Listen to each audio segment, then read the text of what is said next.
Hello.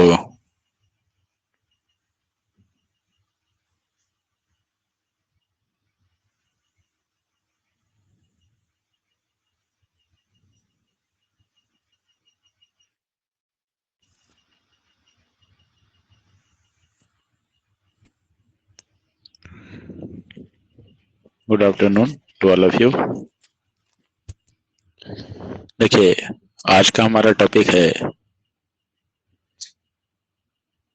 Digestion and absorption. अब हम लोग स्टार्ट करेंगे ह्यूमन फिजियोलॉजी। ह्यूमन फिजियोलॉजी में हमारा फर्स्ट चैप्टर है डाइजेशन एंड एब्जॉर्प्शन।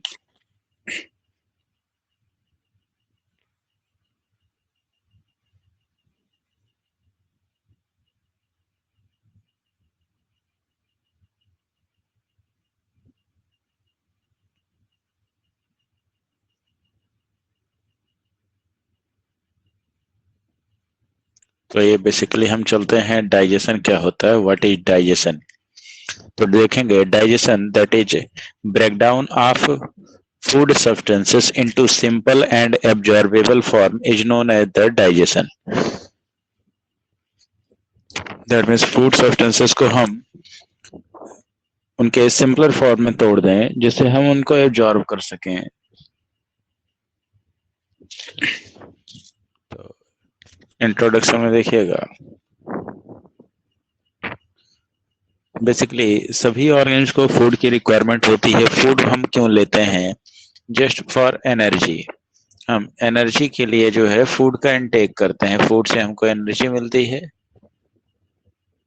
तो देखते हैं basic requirement of all living organism as it provide energy and organic material for the growth and repair of tissue। तो फूड की requirement जो होती है एनर्जी के लिए होती है और ग्रोथ एंड रिपेयर के लिए होता है। Major component of food are carbohydrate, protein and fat. हमारे फूड का जो मेजर कंपोनेंट होता है वो होता है कार्बोहाइड्रेट, प्रोटीन एंड फैट। तो मेजर कंपोनेंट यानी जिनको हम ज्यादा मात्रा में लेते हैं, या इन्हीं को आप बोल सकते हैं macro nutrient.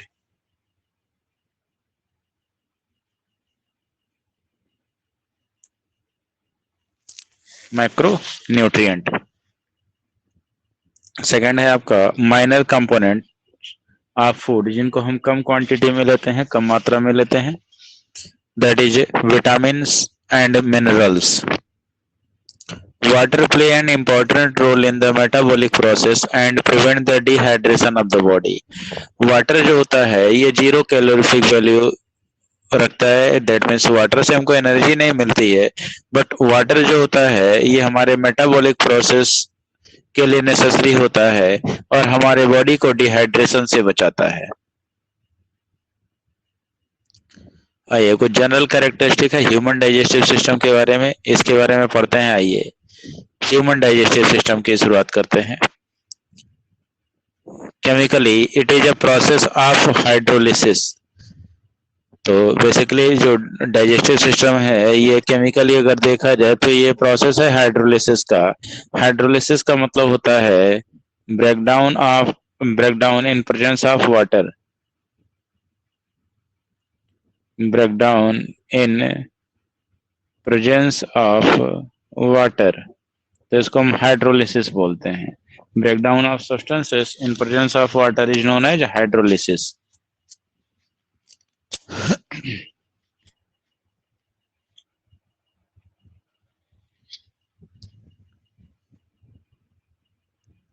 The process of conversion of complex food substances into simple and absorbable form is called the digestion। तो कॉम्प्लेक्स फूड पार्टिकल का जो ब्रेकडाउन हो सिंपल एंड एब्जॉर्बेबल फॉर्म में हो तभी डाइजेशन बोलेंगे। And it is carried out by our digestive system by mechanical and biochemical method. Underline कर लीजिएगा, डाइजेशन जो होता है ये mechanical as well as biochemical process होता है। मैकेनिकल प्रोसेस क्या है? Mastication of food, mastication of food. तो ये मैकेनिकल प्रोसेस हो गया। बायोकेमिकल प्रोसेस क्या हो गया? Enzymatic digestion. Enzymatic digestion of food जो है ये आपका कहलाएगा biochemical process. It is of two type. Digestion जो होता है वो दो तरह का होता है। एक है आपका intracellular digestion, that means digestion with in the cell. Digestion with in the cell, example protozoa. Protozoa का एग्जाम्पल अमीबा में देखने के लिए मिल सकता है। स्पॉन्जेज एंड निडेरियंस। निडेरिया में आता है आपका हाइड्रा, और स्पॉन्जेज के बारे में आप जानते ही हैं। नेक्स्ट है, सेकंड है extra cellular digestion. Digestion outside the cell, for example Cnidaria to Chordata. Cnidaria से लेकर के कॉर्डेटा ग्रुप तक के सभी मेंबर में जो डाइजेशन होता है वो सेल के बाहर होता है, एलिमेंट्री कैनाल के अंदर।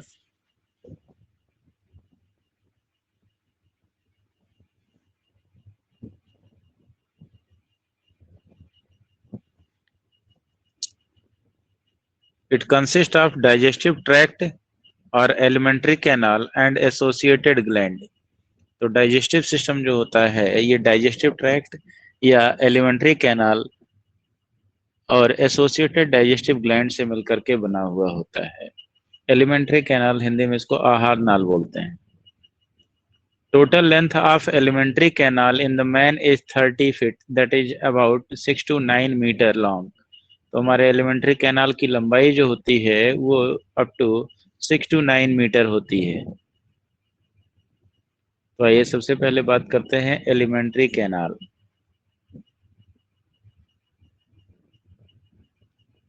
आहार नाल बोलते हैं हिंदी में। begins with the mouth and opens out through the anus। Alimentary canal में दो ओपनिंग होती है। एक होता है आपका anterior most opening, anterior most opening जिसको आप बोलते हैं mouth.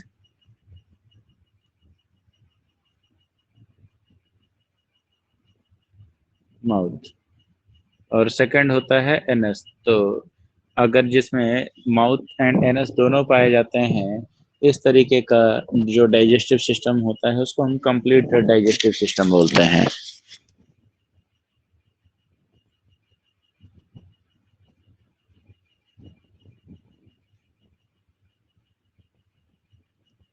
Mouth leads into the buccal cavity or oral cavity, and it is followed by the pharynx, esophagus, stomach, small intestine and large intestine।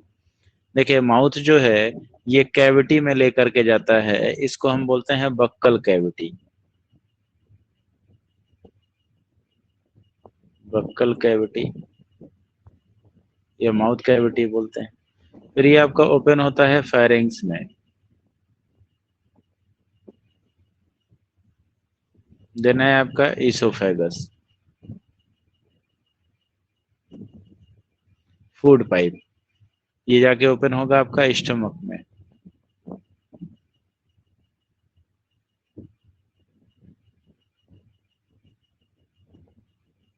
और स्टमक के बाद small intestine, then आएगा large intestine.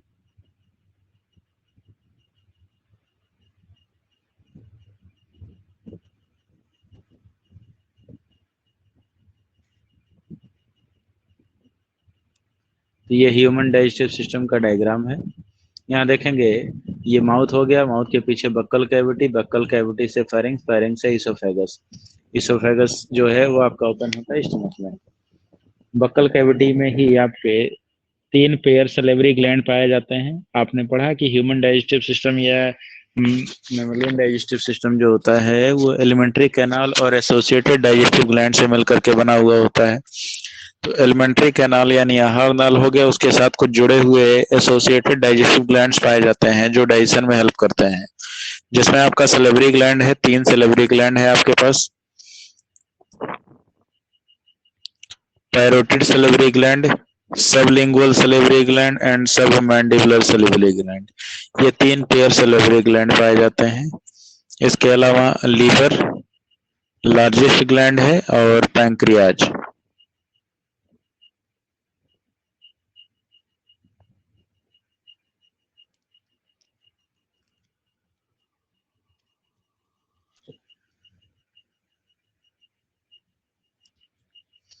देखेंगे। अब यहाँ पे स्टमक के बारे में देखेंगे। स्टमक जो होता है इसके 3 पार्ट होते हैं, cardiac, fundus and pyloric. Small intestine, इसके भी 3 पार्ट होते हैं, duodenum, jejunum and ileum. Large intestine के भी 3 part, caecum, colon and rectum. तो ये आपको डाइजेस्टिव सिस्टम के बारे में पढ़ना है, एलिमेंट्री कैनाल और एसोसिएटेड डाइजेस्टिव ग्लैंड्स। उसमें आपको पढ़ना है salivary gland, liver and pancreas.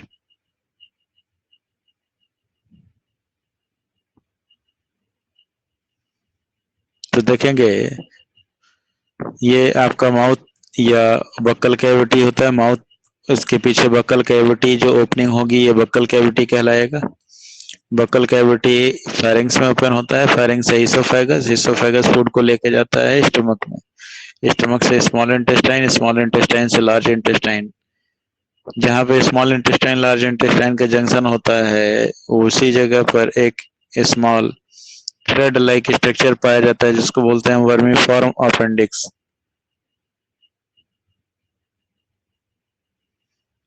तो ये वेस्टिजियल स्ट्रक्चर होता है that prevent the putrefaction of food, ये खाने को सड़ने से बचाता है। बाकी लीवर के ऊपर एक पाउच लाइक स्ट्रक्चर पाया जाता है, बाइल स्टोर करता है, that is known as the gall bladder. ठीक है। फिर यहाँ जो लार्ज इंटेस्टाइन में आप कोलन पढ़ते हैं, फिर कोलन को फर्दर डिवाइड किया गया है ascending, descending and transverse and sigmoid colon.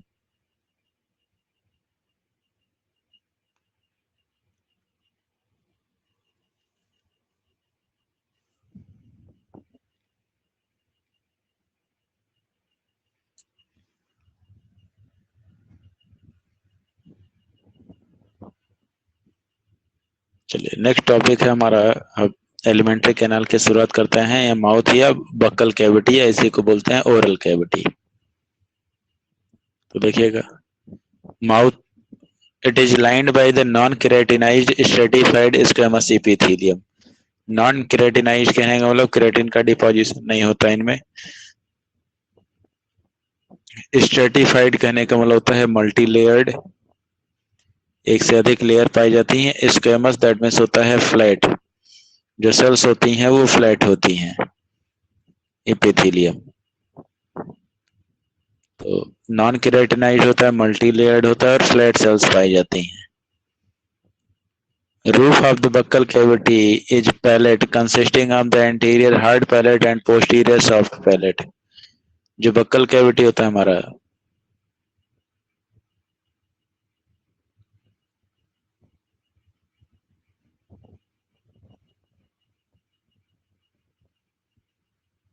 यहाँ पर एक हार्ड प्लेट लाइक स्ट्रक्चर पाया जाता है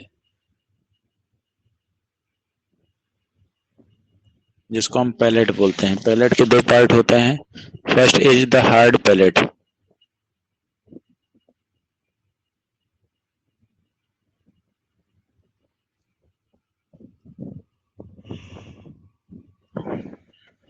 पोस्टीरियर पार्ट जो होता है ये कहलाता है सॉफ्ट पैलेट। सॉफ्ट पैलेट का एक हिस्सा जो होता है छोटा सा मॉडिफाइड स्ट्रक्चर पाया जाता है, हैंगिंग स्ट्रक्चर होता है जिसको हम बोलते हैं यूविला या वेलम पैलेटाई।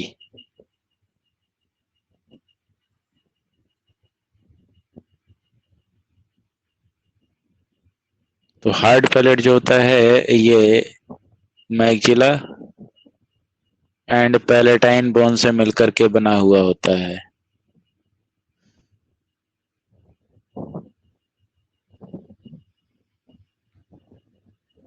तो ह्यूमन बीइंग में जो हार्ड पैलेट होता है वो मैक्सिला और पैलेटाइन से मिलकर के बना हुआ होता है। मैक्सिला और पैलेटाइन दोनों पेयर्ड बोन है, तो total number of bone involve in the formation of hard palate is 4। 4 bone से मिलकर के हार्ड पैलेट हमारा बना हुआ होता है। But in the rabbit 2 pre maxilla,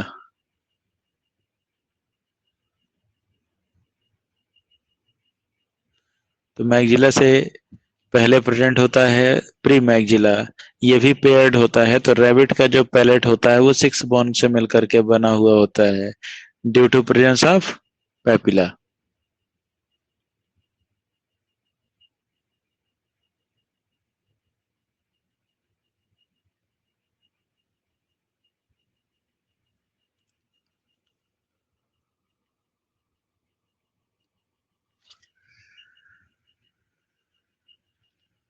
Hard palate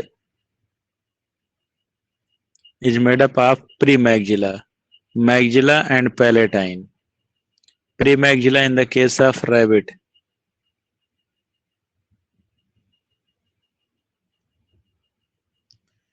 maxilla और पैलेटाइन जो है ये ह्यूमन बीइंग में पाए जाते हैं सिर्फ, जबकि रैबिट में सामने की तरफ एक पेयर प्री मैग्जिला पाया जाता है।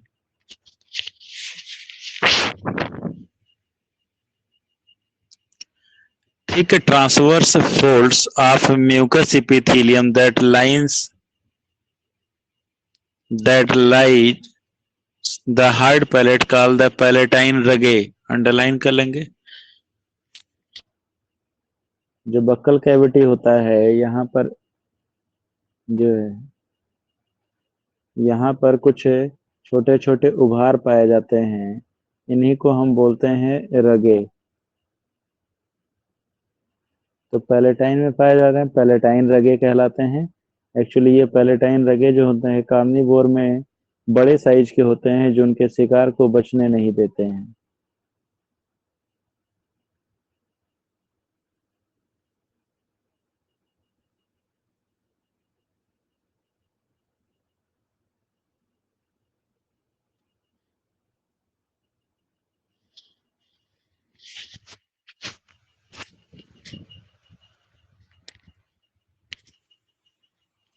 नेक्स्ट देखेंगे, terminal part of the soft palate that hangs into the throat is called the uvula. तो सॉफ्ट पैलेट का एक मॉडिफाइड पार्ट होता है जो ऊपर से लटक रहा हुआ होता है, पिंक कलर का स्ट्रक्चर होता है, जिसको हम यूविला बोलते हैं। यूविला या इसी का नाम होता है वेलम पैलेटाई।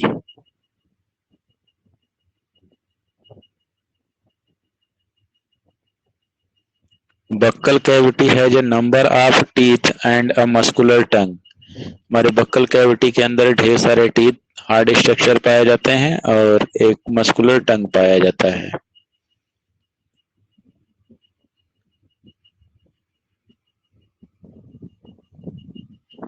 नेक्स्ट टॉपिक है टीथ।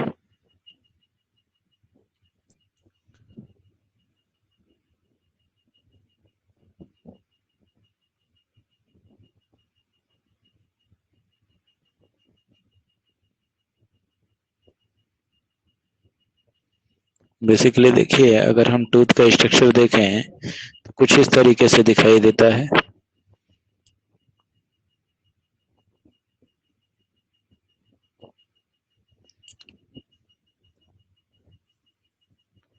ये टूथ के पार्ट है, 3 पार्ट से मिल 3 पार्ट में डिवाइडेड होता है आपका tooth.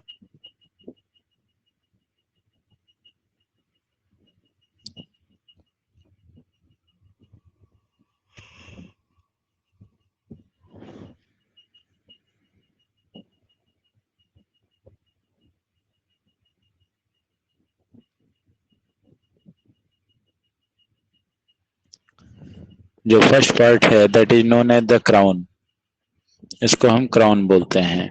That is the exposed part of the tooth is known as the crown.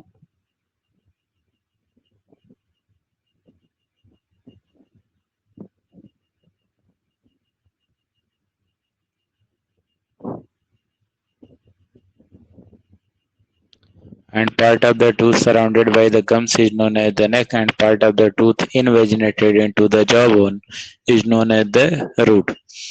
तो टूथ के 3 पार्ट हो गए, crown, neck and root.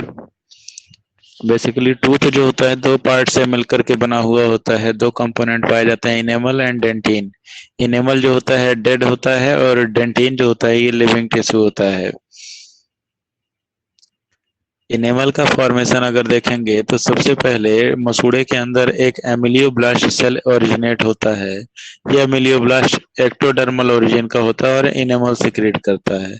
Enamel secrete करने के बाद ये सेल जो होता है वो डिस्ट्रॉय कर जाता है एमिलियोब्लास्ट।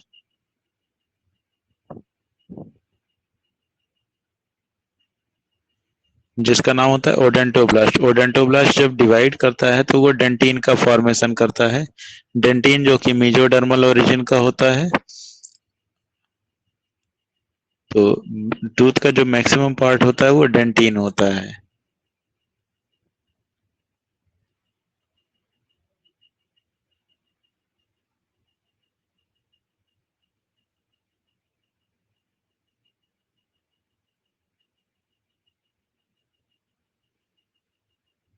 तो जैसे ही ओडेंटोब्लास्ट सेल डिवाइड करती हैं तो डेंटिन का फॉर्मेशन होता है। डेंटिन जब ग्रो करता है तो इसके ऊपर इनेमल की एक पतली सी परत चढ़ जाती है जो कि काफी हार्ड एंड प्रोटेक्टिव होती है। तो एमिलियोब्लास्ट की ओरिजिन एक्टोडर्मल और ओडेंटोब्लास्ट की ओरिजिन मेसोडर्मल है। तो अगर आपसे टूथ की कोई ओरिजिन पूछता है तो आप बताएंगे टूथ की ओरिजिन होती है एक्टोमेसोडर्मल।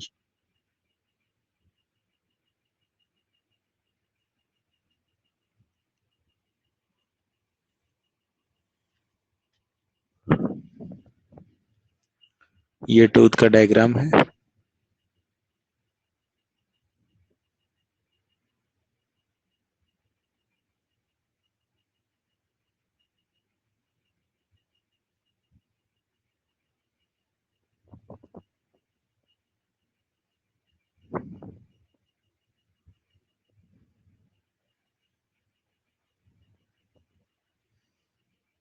तो टूथ में देखिएगा, in human beings the dentition is ecodont, heterodont and diphyodont. ecodont on the basis of attachment बताया जाता है। On the basis of attachment जो होते हैं टूथ तीन तरह के होते हैं।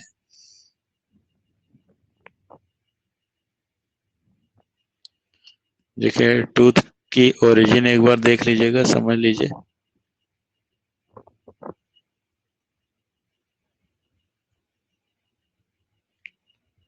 टूथ बेसिस ऑफ क्लासिफिकेशन है पहला, ऑन द बेसिस ऑफ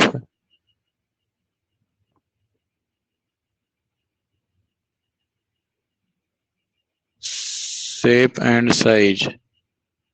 इसके बेसिस पे टूथ को अगर क्लासिफाई किया जाए तो दो कैटेगरी में बांटते हैं हम।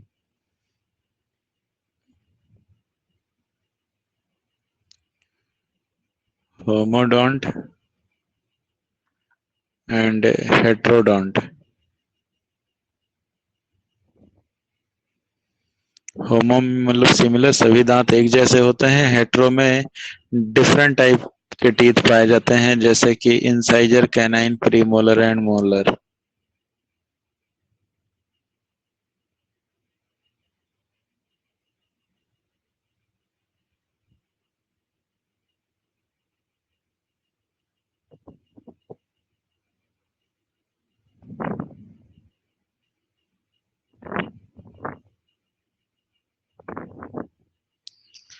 तो होमोडोंट एंड हेट्रोडोंट। हेट्रोडोंट में जो टूथ के टाइप होंगे वो होंगे incisor, canine, premolar and molar.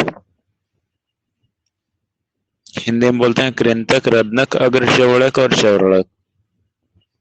तो ये हो गया on the basis of shape and size. दूसरा है on the basis of attachment. तो on the basis of attachment जो टूथ का टाइप है वो है एक्रोडोंट,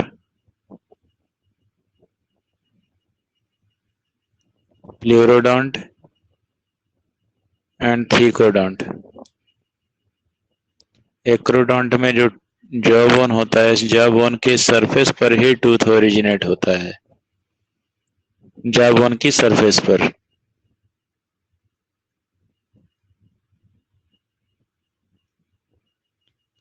दूसरा है प्लेरोडोंट। प्लेरोडोंट में क्या होता है, जो आपका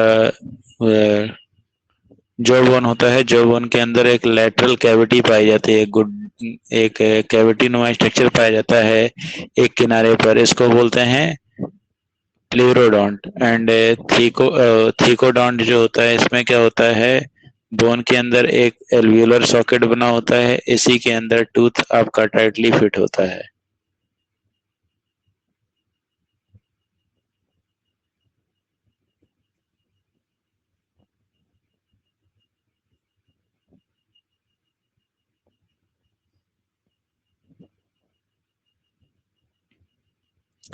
थर्ड देखेंगे, थर्ड क्लासिफिकेशन है on the basis of succession of teeth. Succession of teeth का मतलब टूथ कितनी बार इरप्ट होता है, निकलता है कितनी बार है। पहला है मोनोफाइडोंट, पूरी जिंदगी में एक ही बार दांत निकलता है। दूसरा होता है डाइफाइडोंट। डाइफाइडोंट में जो टूथ होते हैं वो दो बार आते हैं। तो पहला जो है वो मिल्क सेट कहलाता है या टेम्पररी टीथ,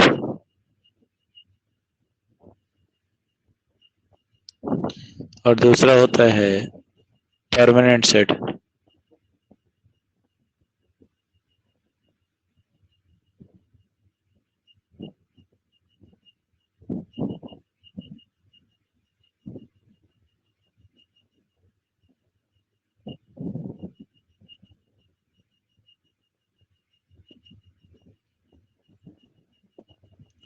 तो बेसिकली अगर आपसे टूथ का क्लासिफिकेशन पूछा जाए तो इन्हीं बेसिस में से थ्री बेसिस है, on the basis of shape and size, on the basis of attachment, and on the basis of succession of tooth या इरप्शन ऑफ टूथ। दांत कितनी बार निकलते हैं, कैसे अटैच्ड हैं, और किस तरह के हैं, होमो या हेट्रो। तो ये बेसिस ऑफ क्लासिफिकेशन, इन्हीं के बेसिस पे हम क्लासिफाई करते हैं। तो हर एक टर्मिनोलॉजी, हर एक ग्रुप से एक वर्ड लेते हैं। तो देखेंगे, tooth are divided both for from ectoderm and mesoderm.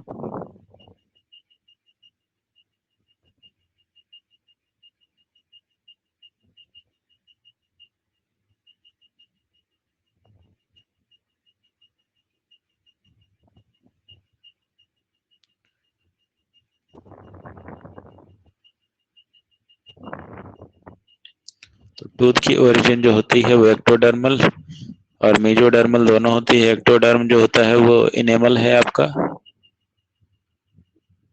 और मेजोडर्मल ओरिजिन का डेंटिन होता है। तो टूथ की ओरिजिन अगर आपसे पूछी जाए तो होता है एक्टोमेजोडर्मल बोलेंगे आप।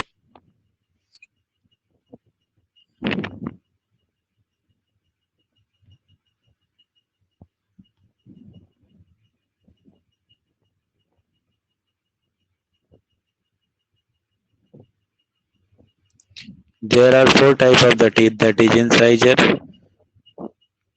for the cutting, canines for the tearing, and premolar for the crushing, grinding, and chewing, and molars for the chewing, hence called the heterodont. तो मोलर्स जो होते हैं ये चीविंग होते हैं, और इस वजह से टूथ को हम हेटेरोडोंट बोलते हैं। चार अलग अलग तरह के पाए जाते हैं, incisor, canine, premolar and molar. Except premolar and last molar, all of the type of teeth appears twice in their life, hence called the diphyodont. Premolar और लास्ट के चार मोलर को अगर छोड़ दिया जाए तो सारे दांत जो हैं जिंदगी में दो बार निकलते हैं। तो actually total number of teeth होता है आपके पास, देखिए, प्रीमोलर एक्सेप्ट प्रीमोलर, प्रीमोलर का नंबर जो होता है वो होता है 8, and last molars, last molar का मतलब 4, जिसको विजडम टीथ बोलते हैं, अक्लदार। तो ये 8 and +4 दैट इज 12 टीथ जो होते हैं, 12 टीथ जो होते हैं आपके, ये मोनोफाइडोंट होते हैं, मतलब जिंदगी में एक ही बार निकलते हैं। और 20 जो होते हैं आपके टीथ, ये डाईफाइडोंट होते हैं, यानी पूरे लाइफ में 2 बार निकलते हैं।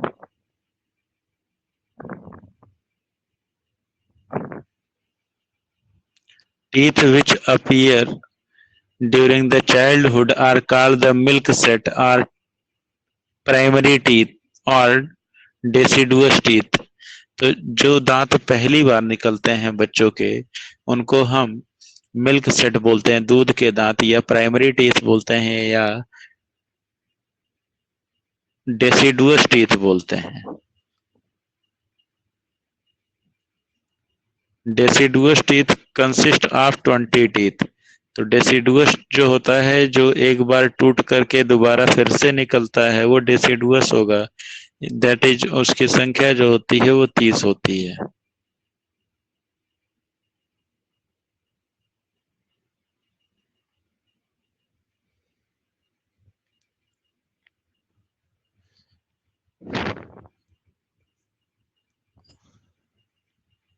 All the deciduous teeth are lost generally between the 6 to 12 years and are replaced by permanent or secondary teeth।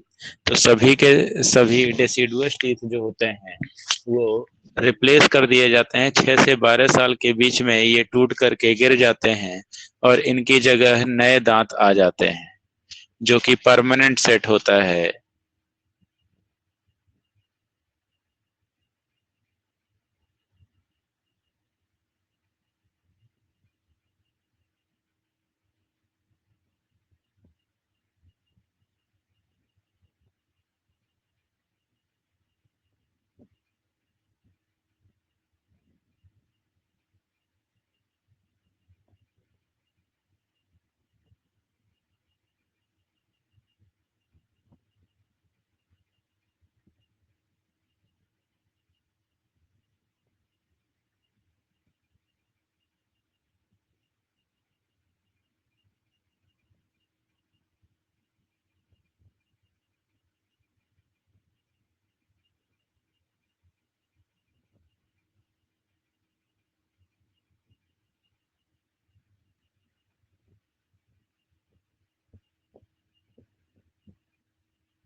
The third molar are called the wisdom teeth.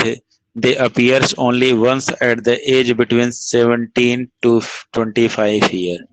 जो थर्ड मोलर होते हैं, लास्ट मोलर जिनको बोलते हैं, वो wisdom teeth होते हैं, जो कि 17 से 25 साल के बीच में निकलते हैं। Canines and wisdom teeth are vestigial in the man. Canine, जो 4 कैनाइन होते हैं एक्चुअली, टूथ का अगर आप स्ट्रक्चर देखना चाहें,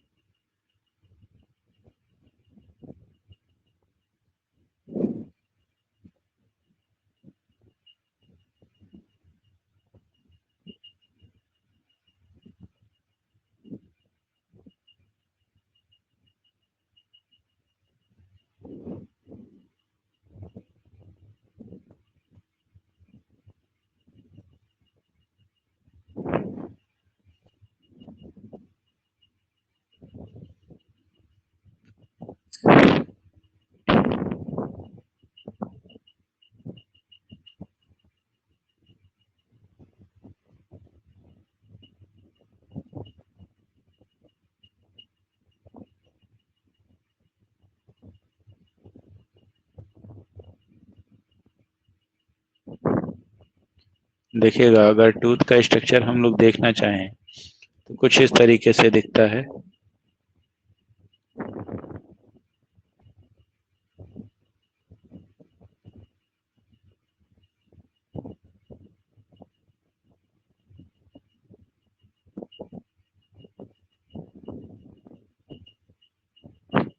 ये हमारे इंसाइजर आई, ये होता है कैनाइन, ये होते हैं प्रीमोलर, और साइड में होते हैं 3-3 मोलर। ठीक है, तो इधर 2 इंसाइजर यहाँ पे हैं, 2 इंसाइजर ये हो जाएंगे, 2 सामने के नीचे के 2 ये, तो ये इंसाइजर हो गए। तो इंसाइजर का टोटल नंबर होता है 8। तो फर्स्ट पहले 2 जो होते हैं वो इंसाइजर होते हैं, इसके बाद एक एक कैनाइन होते हैं चारों कॉर्नर पर।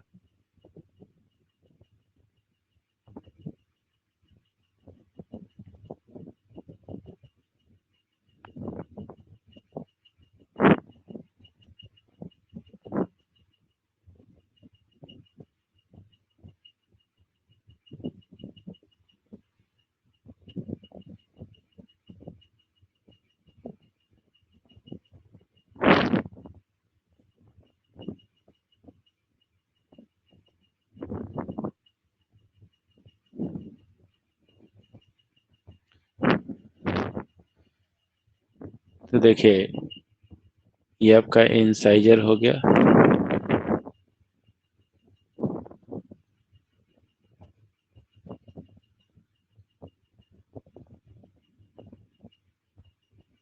ये इंसाइजर, ये भी इंसाइजर, ये कैनाइन है, ये प्रीमोलर है, ये भी प्रीमोलर है, ये मोलर है, मोलर है, और ये लास्ट वाले मोलर हैं, मोलर 1 2 3।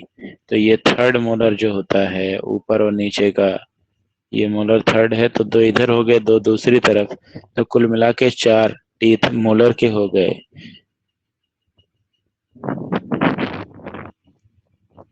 तो इस कुछ इसी तरीके का डेंटल फार्मूला होता है हमारा। ठीक है,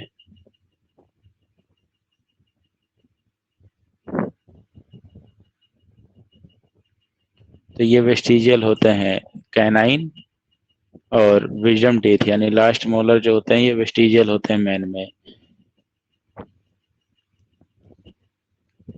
there are no problem premolar teeth in the milk dentition.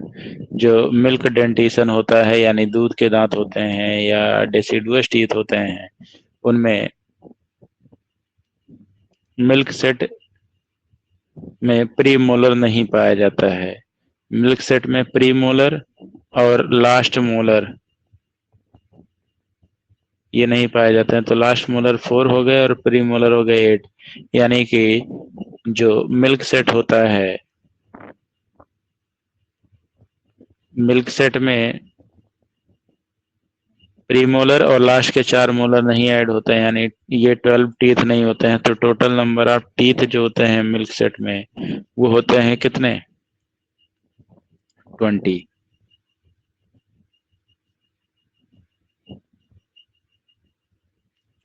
देखिए यहाँ पे दिया है dental formula in the human adult.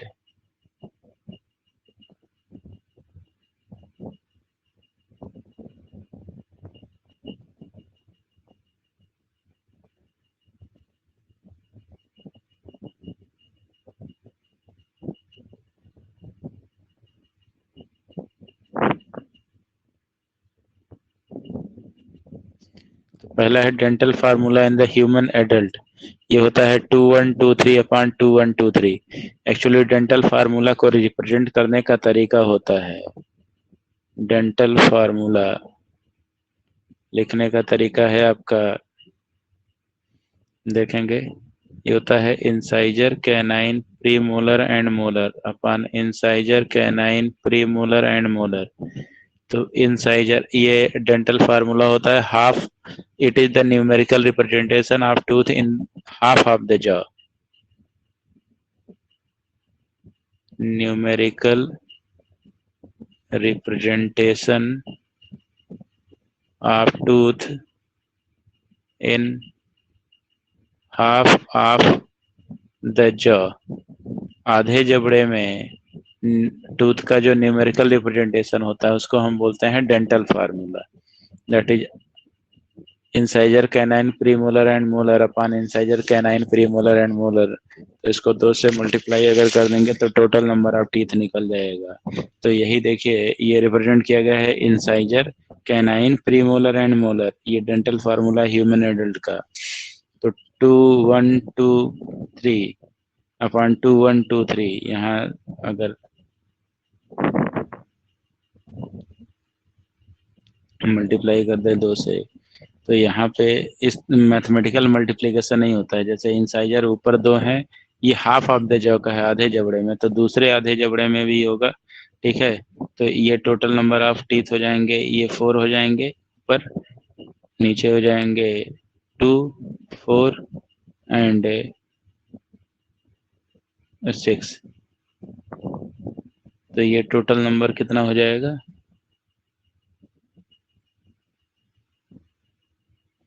16 ऊपर हो गए और 16 नीचे, तो टोटल नंबर ऑफ टीथ कितने हो गए? 32। यही अगर मिल्क सेट का बात किया जाए तो मिल्क सेट का डेंटल फार्मूला होता है 2102/2102, और dental formula of monophyodont teeth as, ये मोनोफाइडॉन्ट टीथ होता है जो जिंदगी में एक ही बार निकलता है।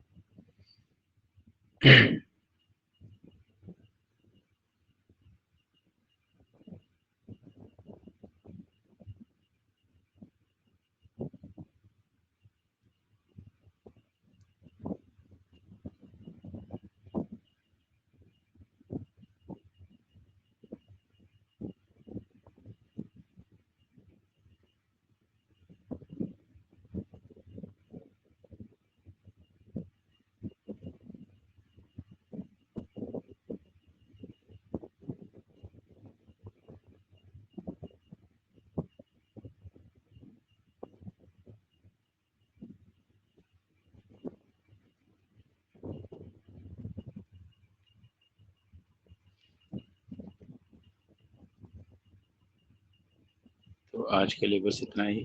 अगला क्लास जो होगा नेक्स्ट लेक्चर का, इसके आगे कंटिन्यू करेंगे हम।